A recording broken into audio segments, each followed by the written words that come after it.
Армысыздар құрметті кітап сүйер қауым. Мен 10 сынып оқушы Жанбосын Расул. Дінмұхаммед Қонаев атындағы номер 9 IT мектеп-лицейінің 10 жылдығына ұйымдастырып отырған челленджді 10 сынып оқушыларын қабыл алдым. Және де осы орайда сіздерге мол табыс, қажымас қайрат тілеймін.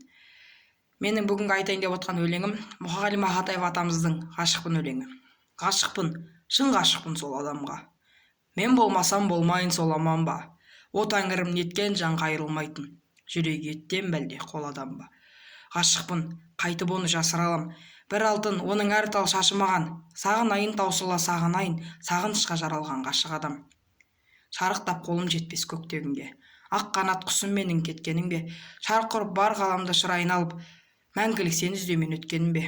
Сарғайған сағынышты басы толық, бар үміт, бар сенімді шашып болып.